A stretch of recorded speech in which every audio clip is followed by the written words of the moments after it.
Yeah,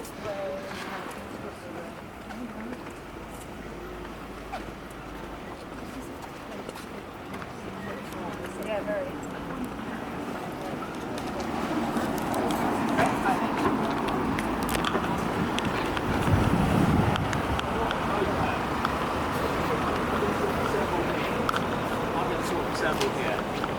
So come in a bit, so the people who are walking past, who get past us. So come in a bit, we're all friends, I think.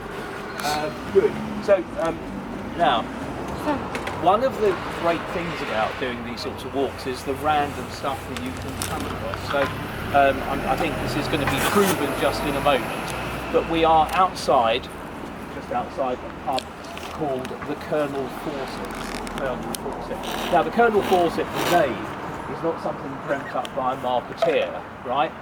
It's got a genuine historical connection, and it's to do with dueling, fighting sometimes to the death with pistols or with swords. But I'm going to give you a bit of context first of all. The key date we'll come to in a moment is 1843. 1843.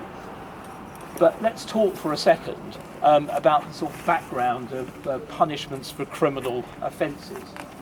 This is a bit of the lawyer coming in, although I didn't actually practice in criminal law. The so-called Bloody Code.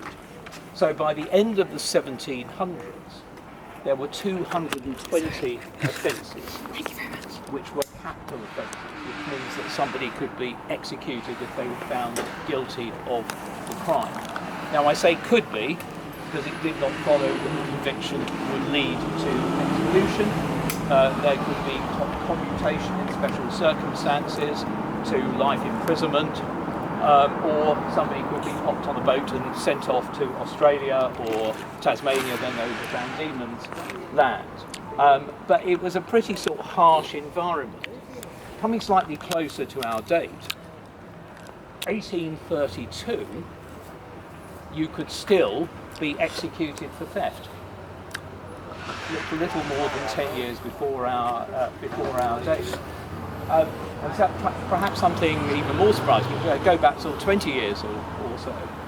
In 1824, something I researched at some earlier time, at 1824, a man called Henry Fauntleroy was convicted at the Old Bailey of defrauding his employer.